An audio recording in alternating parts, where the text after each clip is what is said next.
Hi மக்கா, எல்லாரும் எப்படி இருக்கீங்க? டிஎன்பிஎஸ்சி குரூப் 4 எக்ஸாம்காக என்ஹெச்ஆர்சி பெட்டிஷன் சப்மிட் பண்ணியிருக்காங்க. அதில் பார்த்தீங்கன்னா நான் உட்பட 100க்கும் மேலே மாணவர்கள் வந்து கையெழுத்து போட்டு சப்மிட் பண்ணியிருக்காங்க.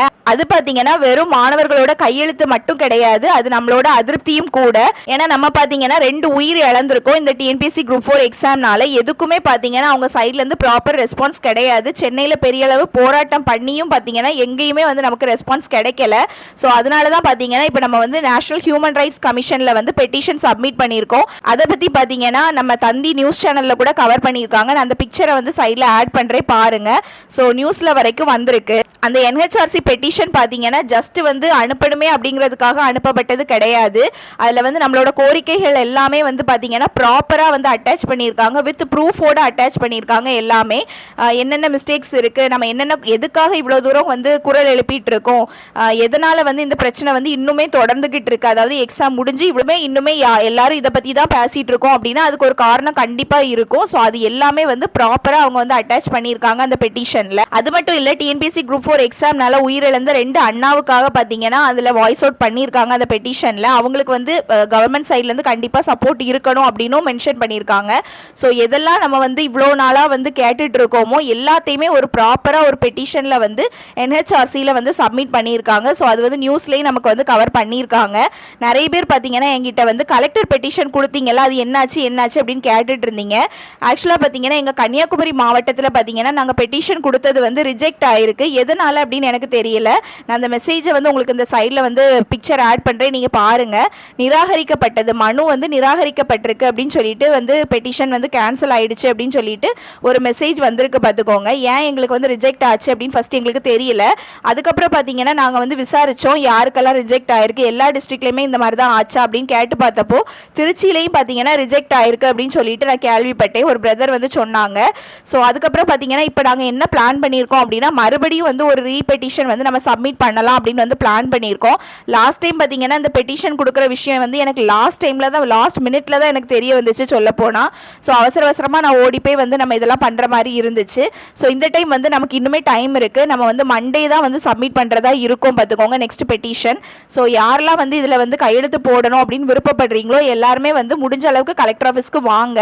அதாவது நான் சொல்றது கன்னியாகுமரி டிஸ்ட்ரிக்ட்ல இருந்து யாராவது நீங்க பாக்குறீங்க அப்படின்னா உங்களுக்கு நான் சொல்றேன், கன்னியாகுமரி மாவட்டத்தை சேர்ந்தவங்களா இருந்தீங்க, அதாவது இந்த TNPSC group 4 exam re exam உங்களுக்கும் வேணும் அப்படின்னு நீங்க நினைச்சீங்க அப்படின்னா கலெக்டர் ஆஃபீஸ்க்கு வந்து திங்கக்கிழமை நீங்க வந்து காலையில வாங்க. நம்ம எல்லாருமே சைன் பண்ணி அவங்கள்ட்ட பெட்டிஷனை வந்து சப்மிட் பண்ணலாம் லாஸ்ட் டைம் பண்ண மாதிரியே.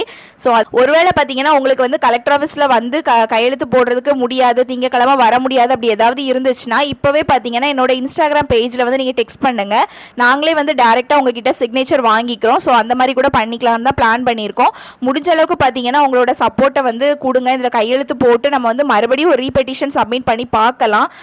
எதனால் ரிஜெக்ட் ஆச்சு அப்படின்னு சீரியஸாக தெரியல பார்த்துக்கோங்க. திருச்சியில் பார்த்தீங்கன்னா அவங்க மறுபடியும் வந்து ரீபெட்டிஷன் சப்மிட் பண்ணியிருக்காங்கன்னு கேள்விப்பட்டேன். ஸோ நம்மளுமே வந்து ரீபெட்டிஷன் சப்மிட் பண்ணலான்னு பிளான் பண்ணியிருக்கோம்.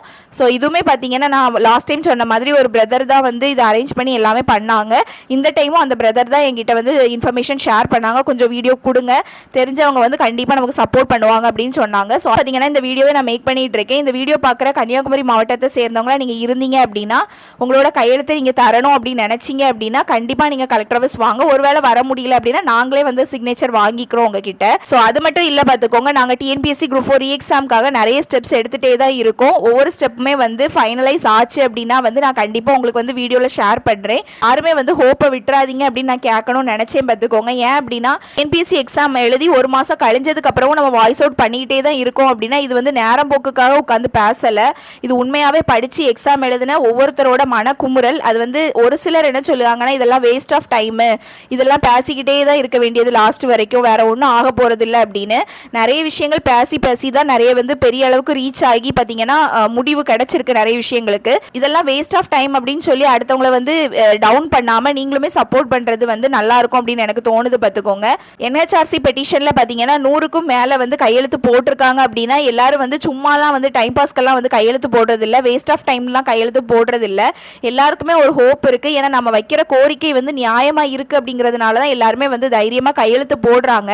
கண்டிப்பாக இதுக்கு ஒரு நீதி வேணும் அப்படிங்கிறதுக்காக. ஸோ ஈஸியாக வந்து வேஸ்ட் ஆஃப் டைம் அப்படின்னு சொல்லிட்டு போகிறதுக்கு பதிலாக, ஏன்னா உங்களுக்குமே தெரியும் நாங்கள் கேட்குறது வந்து நியாயமாக தான் கேட்டுட்டு இருக்கோம் அப்படின்னு சொல்லிட்டு, ஸோ வேஸ்ட் ஆஃப் டைம்னு சொல்கிறதுக்கு பதிலாக நீங்களுமே சப்போர்ட் பண்ணுறது பெஸ்ட்டாக இருக்கும். அவ்வளோதான் பார்த்துக்கோங்க. கன்னியாகுமரி மாவட்டத்திலேருந்து நீங்கள் பார்க்குறீங்க அப்படின்னா நெக்ஸ்ட் மண்டே நாங்கள் வந்து அகைன் வந்து ஒரு ரீபெட்டிஷன் சப்மிட் பண்ணலான்னு இருக்கோம். உங்கள் சப்போர்ட்டை வந்து கொஞ்சம் கொடுங்க அப்படின்னு கேட்கறதுக்காக தான். ஸோ இந்த வீடியோட மெயின் பர்பஸே வந்து அதுதான் பார்த்துக்கோங்க. ஸோ நெக்ஸ்ட் வீடியோவில் மீட் பண்ணலாம். பாய்.